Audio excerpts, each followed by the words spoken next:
Hi hello welcome to தேடி செல்வி channel. So இந்த video என்னென்னு பார்த்தீங்க அப்படின்னா, இதுக்கு முன்னாடி ஒரு வீடியோ வந்து நான் போட்டிருந்தேன். அந்த வீடியோவில் வந்து சிஸ்டர் வந்து கமெண்ட் பண்ணியிருந்தாங்க, ஆகாஷ் பிரியா அப்படின்னு சொல்லிட்டு. இவங்க வந்து சிஸ்டர் கோல்டை எப்படி சேவ் பண்ணுறது வந்து இன்க்ரீஸ் பண்ணுறது அப்படின்னு சொல்லிட்டு ஐடியா கொடுங்க அப்படின்னு சொல்லிட்டு கேட்டிருந்தீங்க. இந்த ஐடியா வந்து உங்களுக்கு ஒர்க் அவுட் ஆகுதா அப்படின்னு சொல்லிட்டு பாருங்கள் சிஸ்டர். ஸோ இந்த வீடியோ தான் வந்து நிறைய பேர் வந்து கமெண்ட் பண்ணியிருந்தீங்க, சூப்பர் சிஸ்டர் இந்த மாதிரி தான் வந்து நான் கேட்டிருந்தேன். ஸோ நீங்கள் சொன்ன பாயிண்ட் எல்லாம் யூஸ்ஃபுல்லாக இருக்குது. இனிமேலும் நம்ம கோல்டு வந்து சேவ் பண்ணணும். ஏன்னா 1 கிராம் வந்து 15,500 வந்துடும் 2026 அப்படின்னு சொல்லிட்டு நான் வீடியோ வந்து போட்டிருந்தப்ப இதில் வந்து நிறைய பேர் வந்து கமெண்ட் பண்ணியிருந்தீங்க. அது இல்லாமல் வந்து எனக்கு மெயில் பண்ணி வந்து சொல்லியிருந்தீங்க. ரொம்ப தேங்க்ஸ்.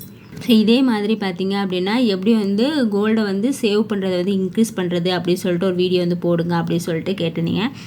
ஸோ நான் சொல்கிற வந்து மெத்தட் வந்து உங்களுக்கு யூஸ்ஃபுல்லாக இருக்கா அப்படின்றத பார்த்துக்கோங்க. ஸோ நம்ம சேனல் வந்து உங்களுக்கு பிடிச்சிருக்கு அப்படின்னா சப்ஸ்கிரைப் பண்ணி வச்சுக்கோங்க. ஸோ இப்போ வாங்க வீடியோக்குள்ளே போகலாம்.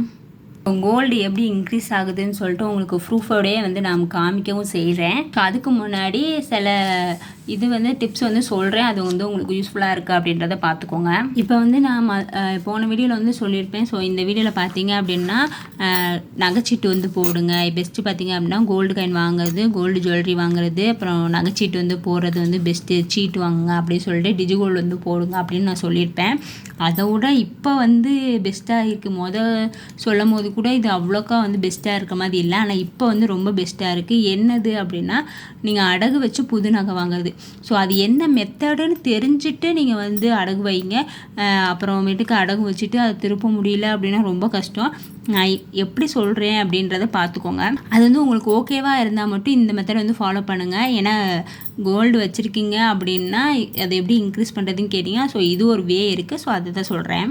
இப்போ கோல்டு ரேட்டு வந்து இன்க்ரீஸ் ஆகிட்டே இருக்குது. ஒரு நாளைக்கு வந்து 100 ரூபா 150 அப்படின்ற மாதிரி இன்க்ரீஸ் ஆகுது. இன்க்ரீஸ் ஆகும்போது மட்டும் வேகமாக இன்க்ரீஸ் ஆகுறாங்க. அதே குறைஞ்சி வரும்போது பார்த்திங்க அப்படின்னா 10 ரூபா 20 ரூபா மிஞ்சி போனால் 50 ரூபா இவ்வளோ தான் வந்து குறையிறாங்க தங்கம். ஏன்னா அவங்க தங்கம் இல்லை, அதனால் குறைஞ்சி வர மாட்டாங்க. அதனால் இன்க்ரீஸ் ஆகிட்டே தான் இருப்பாங்க. அவங்கள நம்ம எப்படி வாங்கணும் அப்படின்னா, அதுக்கு வந்து ஸ்மார்ட்டாக பிளான் பண்ணால் மட்டும்தான் இப்போதைக்கு வாங்க முடியும். அதனால் இப்போயுமே வந்து கோல்டு ரேட் வந்து குறையும் நம்ம நினச்சிட்டு இருந்தோம் அப்படின்னா மேக்ஸிமம் வேணால் 9,000 வரும். ஸோ அதுக்கு கீழே இந்த 8,000லாம் வாய்ப்பே கிடையாது. 7,000 சுத்தம் இனிமேல் வரவே வராது. அதனால் அந்த பிளானை எல்லாத்தையுமே வந்து கைவிட்டுருங்க. ஸோ 9,000 வரும், 8,000 வரும், 7,000 வரும். அப்போ தான் வந்து நான் வந்து தங்கமே வாங்குவேன். அதனால் நிறைய பேர் வந்து தங்கத்து மேலே வந்து கோவமாக கூட இருப்பீங்க. அதனால் தங்கத்துக்கு வந்து பாதிப்பு இல்லை, நமக்கு தான் வந்து பாதிப்பு. ஏன்னா நம்ம எவ்வளோ தூரம் கோவமாக இருக்கோமோ அவ்வளோ தூரம் நம்மளை விட்டு விலகுது. அவ்வளோ தூரம் நம்ம சேவிங்ஸும் பண்ணாமல் ஸ்டாப் பண்ணி வச்சுருப்போம். இப்போ நான் சொன்ன விஷயத்துக்கு வந்துடுறேன். ஆனால் உங்களுக்கு இது வந்து ஓகேவாக இருந்தால் மட்டும் ஃபாலோ பண்ணுங்கள். இதில் எதுவும் தப்பு இருந்துச்சு அப்படின்னா கண்டிப்பாக வந்து கமெண்ட் பண்ணுங்கள். எனக்கு தோணுன ஐடியா வந்து நான் சொல்கிறேன். இப்போ நீங்கள் வந்து அடகு வைக்கலாம். எப்படி அப்படின்னா, உங்கள்கிட்ட ஒரு 5 பவுன் வந்து வச்சுருக்கீங்க. இப்போ 5 பவுன் வச்சுருக்கீங்க. அது வந்து நான் யூஸ் பண்ணாமல் வச்சுருக்கேன். இல்லை அந்த செயின் வந்து பிஞ்சிருச்சு, அந்த நெக்லஸ் பிஞ்சிருச்சு, ஏதோ ஒன்று. இதை வந்து நம்ம 1 டைம் இன்வெஸ்ட்மெண்ட்டில் வந்து போடுங்கன்னு நான் சொல்லியிருப்பேன். அதை வந்து எப்படி போட்டால் வந்து சூப்பராக இருக்கும் பார்த்துக்கோங்க. இப்போ 5 பவுன் வச்சுருக்கீங்க அப்படின்னா நீங்கள் வந்து பேங்க்கில் வந்து போயிட்டு அடகு வைங்க. அது எந்த பேங்க் வைக்கணும் அப்படின்னா பப்ளிக் பேங்க்கில் வந்து வைக்கணும். இந்த ப்ரைவேட்டு இந்த அடகு கடையில் வந்து சின்ன சின்ன அடகு கடை வைப்பாங்களா, ஸோ அதிலலாம் வந்து வைக்கக்கூடாது. ஏன்னா இதில் பேங்க்கில் பார்த்தீங்க அப்படின்னா மினிமமோட இன்ட்ரெஸ்ட் வந்து போடுவாங்கள்ல, அந்த இன்ட்ரெஸ்ட் பார்த்தீங்க அப்படின்னா 8.5%லேருந்து 11% தான் இருக்கும். இன்ட்ரெஸ்ட் வந்து ரொம்ப கம்மி பப்ளிக் பேங்க்கில். இப்போ நீங்கள் ஒரு பவுன் வந்து இப்போ எவ்வளோ போகுது அப்படின்னா 10,000 வைங்களேன். ஏன்னா பேங்க்கில் கணக்கு எடுக்கும்போது நமக்கு ஒரு பவுன் பார்த்திங்க அப்படின்னா 10,000 போகுது அப்படின்னு தான் வச்சுக்கோங்க. ஸோ 1 கிராம் வந்து 10,000. எப்பா ஒரு பவுன் 10,000னா எந்த காலம் இருக்கும்? இப்போ ஒரு கிராம் பார்த்திங்க அப்படின்னா 10,000. அப்போ பேங்க்கில் எடுக்கும்போது அந்த கிராம் எவ்வளோ எடுப்பாங்க அப்படின்னா நமக்கு ஒரு 8,000. ஸோ இப்போ வந்து 8,000 எடுக்கிறாங்க. ஏன்னா கோல்டு ரேட் வந்து இன்க்ரீஸ் ஆகிட்டே இருக்கனால இப்போ வந்து நமக்கு ஒரு 8,000 எடுக்கிறாங்க. இப்போ நம்ம வந்து 5 பவுன் கொண்டு போயிருக்கோம். ஆனால் ஒரு பவுனே நம்ம லெஸ் பண்ணுறாங்கன்னே வைங்க. ஏன்னா நான் மினிமம் அமௌண்ட்டை வந்து நான் சொல்கிறேங்க. இப்போ ஒரு பவுனை நமக்கு லெஸ் பண்ணால் கூட மீதி இந்த 4 பவுனுக்கு உள்ளது வந்து நமக்கு தருவாங்க. ஏன்னா வந்து 75% வந்து நமக்கு லெஸ் பண்ணுவாங்க. எப்படினாலுமே லெஸ் பண்ணி தான் நமக்கு கொடுப்பாங்க. இப்போ 4 பவுனுக்கு வந்து இந்த 10,000 ரேட்டு போடுறோம் அப்படின்னா என்பது 3,20,000 வந்து நமக்கு பணமாக வந்து அவங்களுக்கு தருவாங்க. இப்போ வட்டி வந்து நீங்கள் கம்மியாக தான் இருக்கும். ஸோ இப்போ நீங்கள் சீட்டு போட்டிங்க அப்படின்னா மாதம் ஒரு 3,000 ஒரு 4,000 வந்து சீட்டு போடுறீங்கன்னே வச்சுக்கோங்க. இப்போ இருக்க சூழ்நிலையில் பார்த்திங்க அப்படின்னா ஒரு 5000 சீட்டு போட்டால் தான் நமக்கு யூஸ்ஃபுல்லாக இருக்கும். இப்போ நான் 5000 சீட்டு போடுங்க அப்படின்னு சொல்லிட்டு போன வீடியோவில் வந்து சொல்லியிருப்பேனா. இப்போ இந்த 5000 வந்து நீங்கள் இதில் வந்து கட்டிடுங்க. ஏன்னா அந்த அமௌண்ட்டை வந்து நீங்கள் கட்டும் போது அசலும் குறையும் வட்டியும் வந்து குறையிற மாதிரி 5000 பே பண்ணுங்கள். இதில் மொதல் வட்டி தான் 5000 இருக்கும். அதுக்கப்புறம் வட்டி குறையும் போது அசலுமே வந்து கண்டிப்பாக குறைஞ்சிட்டே வருமா. அப்போ நமக்கு பெனிஃபிட். இதே நீங்கள் சீட்டு கட்டினீங்க அப்படின்னா, ஏன்னா சீட்டு கட்டணும் அப்படின்னா இப்போ நீங்கள் 5000 கட்டுறீங்க அப்படின்னா இன்னைக்கு கோல்டு ரேட்டு வந்து 10000 இருக்குது. ஒரு எக்ஸாம் சொல்கிறேன். அடுத்த மாதம் பார்த்திங்க அப்படின்னா 10,150 இருக்குது. அடுத்த மாதம் ஒரு தேர்ட் மாதம்லாம் பார்த்திங்க 10,300 போயிடுச்சு அப்படின்னா உங்களுக்கு மில்லிகிராம் வந்து கம்மியாகிட்டே இருக்கும். ஃபைனலாக வந்து நீங்கள் மில்லிகிராம் வந்து ஒரு எக்ஸாமுக்கு சொல்கிறேன். இப்போ நீங்கள் ஃபைனலாக மில்லிகிராம் வந்து ஒரு 4 கிராம் வந்து எடுக்கணும் அப்படின்னா இப்போ நீங்கள் உடனே ரெடி காசு கொடுத்தீங்க அப்படின்னா 4 கிராம் வந்து எடுத்துடலாம். இதே இந்த மாதிரி சீட்டுக்கு கட்டும் போது மில்லிகிராம் வந்து கம்மியாகிட்டே இருக்கும். அப்போ 3 கிராமு 2 கிராமு ஸோ இவ்வளோ தான் வந்து நமக்கு சேவ் ஆகும். ஏன்னா கோல்டு ரேட் இன்க்ரீஸ் ஆகிட்டே இருக்கனால. ஆனால் இதோட இது வந்து பெஸ்ட்டு வேவாக இருக்குது. ஏன்னா உன்னால் மாதம் என்னால் ஒரு அமௌண்ட்டை எடுத்து வைக்க முடியும் அப்படின்னா நீங்கள் இந்த வேவ் வந்து சூஸ் பண்ணலாம். வீட்டில் நீங்கள் கேட்டுக்கோங்க. இந்த பணத்தை வந்து நீங்கள் வேறு எதுவும் யூஸ் பண்ணக்கூடாது. இப்போ 3,20,000 நமக்கு தராங்க அப்படின்னா அதுக்கு வந்து இன்ட்ரெஸ்ட்லாம் வந்து ஒரு கழிச்சிருவாங்க. நம்ம கையிலேருந்து இன்ட்ரெஸ்ட் வந்து கழிச்சுக்கு தான் கொடுப்பாங்க. ஒரு இன்ட்ரெஸ்ட்டு எல்லாம் சேர்த்து பார்த்திங்க அப்படின்னா நம்ம கையில் ஒரு 3 லட்சம் தராங்கன்னே வைங்க. இந்த 3 லட்சத்தை கொண்டு போயிட்டு நீங்கள் இன்னைக்கு கோல்டு ரேட் என்னவா இருக்கோ அதுக்கு வந்து நீங்கள் ஜுவல்ஸாக வாங்கிடக்கூடாது. ஜுவல்ஸாக வந்து உடனே வாங்கிக்கூடாது. அப்போ நீங்கள் வந்து வேஸ்டேஜ் வந்து நம்ம பே பண்ணுற மாதிரி இருக்கும். அது வந்து நமக்கு லாஸ் தான். நீங்கள் கொடுக்குற பணத்தை நீங்கள் வேறு ஏதாவது யூஸ் பண்ணிட்டீங்க அப்படின்னா அது வந்து லாஸு. இந்த மெத்தடுக்கு இது தான் ஓகேவாக இருக்கும். நீங்கள் இங்கே வடகு வச்சுட்டு அந்த காசை வந்து அப்படியே வந்து ஒன் டைம் இன்வெஸ்ட்மெண்ட்டில் இப்போ வந்து இந்த ஏகே தங்க மாளிகைகளில் மங்கமங்கள்லாம் பார்த்தீங்க அப்படின்னா ஜிஎஸ்டி வந்து ஃப்ரீ பண்ணி கொடுக்காங்களா 15 மந்த் வெயிட் பண்ணால். ஸோ அந்த மாதிரியில் நீங்கள் ஒன் டைம் இன்வெஸ்ட்மெண்ட்லேருந்து இந்த 3 லட்சத்தை வந்து போட்டிங்க அப்படின்னா அன்னை கோல்டு ரேட் வந்து ஃபிக்ஸ் ஆயிரும். அப்புறம் உங்களுக்கு ஜிஎஸ்டியுமே வந்து ஃப்ரீ.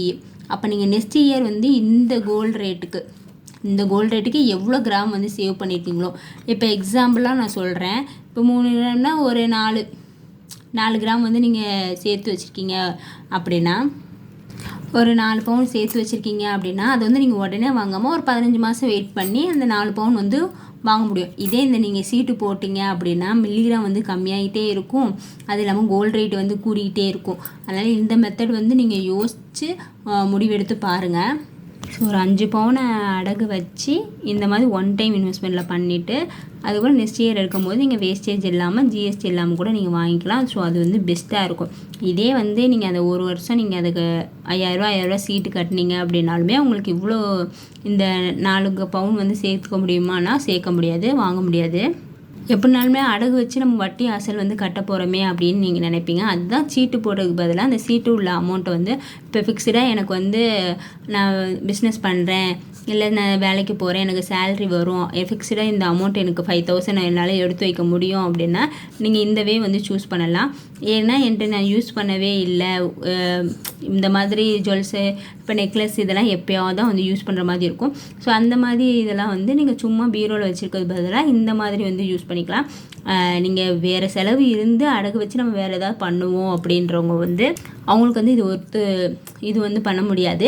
இப்போ ஒரு ஜுவல்ஸ் வந்து நான் சும்மா தான் வச்சுருக்கேன் இருந்தாலும் நான் எக்ஸ்ட்ரா எப்படா வாங்குறது புதுசாக வாங்குறது அப்படின்னு நீங்கள் சீட்டு போடுறது அதை விட இது பெஸ்ட்டு வே தாங்க. சீட்டு எப்படியும் 5000 போட்டோம் அப்படின்னா கம்மியான இதுதான் வந்து கிராம் தான் வந்து சேரும். அதுக்கு நீங்கள் அடகு வச்சுட்டு ஆனால் அந்த அடகு வச்ச நகையை வந்து கண்டிப்பாக வந்து மீட்டணும். ஸோ மூழ்க வந்து விட்டுறாதீங்க. இல்லை என்னால் வந்து அடகு வச்சுருக்கேன் ஆல்ரெடியே ஒரு நகை வந்து அடகு வச்சுருக்கேன் அதை திருப்பவே முடியல அதை திருப்பலாமா இல்லையா யோசிச்சுட்ருக்கேன் புதுசாக வந்து நகை வாங்குறேன் அப்படின்னு நினைக்கிறேன் அப்படின்னா கண்டிப்பாக வந்து புதுசாக அந்த நகை வாங்காதீங்க. அந்த அடகு வச்சுருக்கீங்களா அந்த நகையை வந்து திருப்புங்க. ஏலத்தில் விட்டுறாதீங்க. ஏன்னா இப்போ கோல்டு ரேட் வந்து இன்க்ரீஸ் ஆகிட்டுருக்கு. ஃபஸ்ட்டு எந்த நகையுமே வந்து அடகுல இருந்துச்சு அப்படின்னா அதை வந்து மீட்டுருங்க. உங்களால் திருப்ப முடியும். இல்லை நான் புதுசாக நகைச்சீட்டு போட போகிறேன் அப்படின்றவங்க வந்து இந்த வே வந்து ஃபாலோ பண்ணலாம். அவங்கவுங்க சுச்சுவேஷன் பொறுத்து தான் வந்து இந்த இது வந்து யூஸ் ஆகும். இது வந்து எல்லாருக்கும் பொருந்தும் அப்படின்னு சொல்ல இப்படி ஒரு வே இருக்குது. இதுவே பார்த்தீங்க அப்படின்னா எங்கள் அண்ணன் வந்து இப்போ ரீசெண்டாக இப்படி தான் பண்ணிகிட்ருக்காங்க. ஏன்னா கோல்டு ரேட் வந்து இன்க்ரீஸ் ஆகிக்கிட்டு இருக்கனால அவங்க வீட்டில் வச்சுருக்க 5 பவுனை வந்து பேங்க்கில் போய் வச்சுட்டு அந்த அமௌண்ட்டை வந்து ஒன் டைம் இன்வெஸ்ட்மெண்ட்டில் வந்து பண்ணியிருக்காங்க. ஸோ அதுக்காக தான் இந்த வீடியோ வந்து நான் மேக் பண்ணேன். இப்போ என்கிட்ட எந்த நகையுமே இல்லை, நான் புதுசாக தான் சேவ் பண்ண ஸ்டார்ட் பண்ண போகிறேன், அப்போ அதுக்கு ஏதாவது ஐடியா கொடுமா அப்படின்னா, இப்போ வந்து என்கிட்ட ஒரு 5500 இருக்குது, 2000 இருக்குது அப்படின்னா நீங்கள் யோசிக்காமல் ஒரு 100 மில்லிகிராம் காயின் இருக்குல்ல, ஸோ அதை வாங்கிடுங்க. ஸோ ஏன் காயின் வாங்க சொல்கிறேன் அப்படின்னா, இப்போ கோல்டு ரேட் வந்து இன்க்ரீஸ் ஆகிட்டே இருக்குது. நீங்கள் 100 மில்லிகிராம் காயின் வாங்கும்போது உங்களுக்கு ஃப்யூச்சரில் வந்து அது பெஸ்ட்டாக வந்து இருக்கும். ஒரு 5 வருஷம் 6 வருஷம் கழித்து பார்க்கும்போது அதுவுமே வந்து நல்ல ஒரு பெனிஃபிட்டாக இருக்கும். இப்போ வந்து உங்கள் கையில் காசு இருக்கும், இல்லைன்னா நீங்கள் சீட்டு போடணும்னு நினச்சிங்கன்னா கூட சீட்டு போடலாம். அப்படி சீட்டு போட முடியல அப்படின்னா உங்கள் கையில் அமௌண்ட் இருக்கும்போது நீங்கள் யோசிக்காமல் ஆஃபர் டைமில் தான் நம்ம வாங்கணும் அப்படின்னு நீங்கள் நினைக்காதீங்க. நிறைய ஷாப்பில் வந்து வேஸ்டேஜ் இல்லாமல் வந்து இருக்குது, ஜிஎஸ்டி மட்டும் பே பண்ணுற மாதிரி இருக்கும். அப்போ நான் ஒவ்வொரு வாட்டியும் ஜிஎஸ்டி பே பண்ணுமே, அதுக்கு வந்து நான் மொத்தமாக 1 கிராம் தான் நான் எடுப்பேன் அப்படின்னு நினச்சிங்க அப்படின்னா அதுக்கு வந்து நமக்கு கடந்து போய்கிட்டே இருக்கும். அதனால் இப்போ என்கிட்ட ஒரு 100 மில்லிகிராம் காயின் வந்து வாங்க முடியும் அப்படின்னா உடனே வந்து வாங்கிடுங்க. இப்போ சில்வர் வந்து 20 கிராம் வாங்க முடியும், என்கிட்ட அமௌண்ட் இருக்குது, ஒரு 500 600 இருக்குது அப்படின்னா நீங்கள் சில்வர் காயின் கூட நீங்கள் வாங்கி வந்து சேவ் பண்ணலாம். ஏதாவது ஒரு சேவிங்ஸ் வந்து ஸ்டார்ட் பண்ணிக்கோங்க. இல்லை எப்போயாவது என்கிட்ட காசு இருக்கும் அப்படின்னா நீங்கள் டிஜிகோல்டில் வந்து ஸ்டார்ட் பண்ணிக்கலாம். டிஜிகோல்ட்லேயே வந்து நீங்கள் இப்படி காயின் வந்து நம்ம வாங்குகிறோம், இப்போ ஜிஎஸ்டி வந்து போகுமே அப்படின்னு நீங்கள் நினச்சிங்க அப்படின்னா இந்த டிஜிகோல்டில் வந்து இந்த 1000 ரூபாவை இந்த 1500 போட்டு நீங்கள் 100 மில்லி காயினை வந்து நீங்கள் டிஜிகோல்டில் வந்து சேர்த்து வச்சுக்கலாம். ஃபைனலாக வந்து நீங்கள் வேஸ்டேஜ் வந்து பே பண்ணி வாங்குற மாதிரி இருக்கும். அப்புறம் இன்னும் ஆஃபர் டைமில் தான் நான் காயின் வாங்குவேன் அப்படின்னு நீங்கள் வெயிட் பண்ணிங்க அப்படின்னா கோல்டு ரேட் வந்து இன்க்ரீஸ் ஆகிருக்கும். அதுக்கு இன்றைக்குள்ள ரேட்டுக்கே நீங்கள் வாங்கினீங்க அப்படின்னா அன்றைக்கி ஆஃபர் பார்க்கும்போது அந்த கோல்டு ரேட்டோட நீங்கள் எக்ஸ்ட்ரா பே பண்ணி வாங்குற மாதிரி தான் இருக்கும். அதனால் உங்கள் கையில் எப்போ காசு இருக்கோ அப்போயே வந்து நீங்கள் கோல்டு காயின் வந்து வாங்கி சேவ் பண்ணி வச்சுருக்கோங்க. இப்போ நகையை வந்து நீங்கள் புதுசாக அடகு வச்சாலும் சரி, பழசாக வந்து நகையை வச்சாலும் சரி, அதுக்கு வட்டி ப்ளஸ் அசல் வந்து கண்டிப்பாக வந்து கட்டி வச்ச நகையை வந்து மீட்டுக்கோங்க.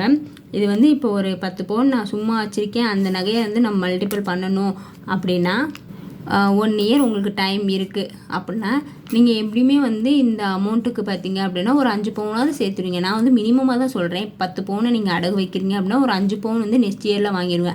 அந்த நெக்ஸ்ட் இயருக்குள்ளே இந்த 10 பவுனையும் நீங்கள் திருப்பிடுங்க. அப்போ உங்கள் கையில் பார்த்தீங்க அப்படின்னா 15 பவுன் வந்து உங்கள் கையில் வந்து இருக்கும் 1 இயரில். அப்போ 5 பவுன் வந்து எக்ஸ்ட்ரா வந்து உங்கள் நெக்ஸ்ட் இயரில் வந்து இருக்கும். ஏன்னா இதுக்கு நீங்கள் நகைச்சீட்டு போடும்போதே உள்ள அமௌண்ட்டை வந்து நீங்கள் இது கட்டிடுவீங்களா, அதுக்கப்புறமேட்டுக்கு இது வந்து எக்ஸ்ட்ரா ஒன் டைமில் போட்டும்போது அந்த அமௌண்ட்டுக்குள்ள அமௌண்ட் வந்து சேவ் ஆயிரும் கிராமு. அப்போ நீங்கள் ஃபைனலாக பார்க்கும்போது உங்கள் கையில் வந்து இதில் ஒரு 5 அடகு வச்ச 10 திருப்பி விட்டீங்க அப்படின்னா மொத்தம் 15 பவுன் வந்து இருக்கும். ஸோ இது வந்து ஷார்ட்டாக வந்து கோல்டை வந்து இன்க்ரீஸ் பண்ணுறதுக்கு. அப்புறம் நீங்கள் வாங்குகிற அமௌண்ட்டுக்கு பார்த்தீங்க அப்படி அடகு வச்சு ஒரு அமௌண்ட் வாங்குறீங்க அப்படின்னா அது உடனே வந்து ஜுவல்ஸ் வந்து எடுக்காதீங்க, ஒன் டைம் இன்வெஸ்ட்மெண்ட்டில் போடுறது தான் பெஸ்ட்டு. ஸோ ஜுவல்ஸ் எடுத்தீங்க அப்படின்னா அப்போ வேஸ்டேஜ் தான் பே பண்ணுறீங்களா, அப்போ அது வந்து நமக்கு லாஸ் தான். உடனே வந்து ஜுவல்ஸ் வந்து எடுக்காதீங்க. ஒன் டைமில் போட்டிங்க அப்படின்னா இன்னுமே வந்து பெனிஃபிட்டாக வந்து இருக்குங்க. கோல்டு காயின் வந்து நீங்கள் சேவ் பண்ணுங்கள், டிஜிகோல்டு வந்து ஸ்டார்ட் பண்ணுங்கள். ஏதாவது ஒரு பழைய நகை வந்து பிஞ்சு போயிடுச்சு அப்படின்னா டேரெக்டாக வந்து ஒன் டைம் இன்வெஸ்ட்மெண்ட்டில் வந்து பண்ணிக்கோங்க. இல்லைனா அந்த நகையை வந்து பேங்க்கில் அடகு வச்சு கூட நீங்கள் வட்டி மாதிரி கட்டிட்டு ஒன் டைம் இன்வெஸ்ட்மெண்ட்டில் கூட நீங்கள் பண்ணிக்கலாம். ஸோ அந்த நகையுமே வந்து திருப்புற மாதிரி இருக்கும். ஸோ ஒரு நல்ல நகை இருக்குது அப்படின்னா நீங்கள் பேங்க்கில் வச்சுக்கோங்க. இல்லை பிஞ்சு போயிடுச்சு அது இதுக்கு நம்ம வச்சுக்கிட்டு அப்படின்னா இந்த ஒன் டைம் இன்வெஸ்ட்மெண்ட்டில் வந்து நீங்கள் பண்ணிக்கோங்க. ஓகே, எனக்கு தெரிஞ்ச மெத்தட் வந்து நான் சொல்லியிருக்கேன். இது எதுவும் தப்பாக இருந்துச்சுன்னா கண்டிப்பாக வந்து கமெண்ட் பண்ணுங்கள், நான் வந்து மாற்றிக்குவேன். இந்த வே வந்து எங்கள் அண்ணன் வந்து சூஸ் பண்ணியிருக்காங்க. ஸோ அது வந்து பெஸ்ட்டாக வந்து போய்கிட்டு இருக்கு. நானுமே நம்ம சப்ஸ்கிரைபருக்கு சொல்லணுமே அப்படின்னு தான் இந்த வீடியோ வந்து நான் போட்டேன். அது இல்லாமல் ஒரு சப்ஸ்கிரைப் வந்து கேட்டிருந்தாங்க. ஓகே, இந்த வீடியோ வந்து உங்களுக்கு பிடிச்சிருக்குன்னு நினைக்கிறேன். இந்த வீடியோ வந்து உங்களுக்கு பிடிச்சிருக்கு அப்படின்னா தேடி சேனல் வந்து சப்ஸ்கிரைப் பண்ணிக்கோங்க. தேங்க்ஸ் ஃபார் வாட்சிங், பாய்.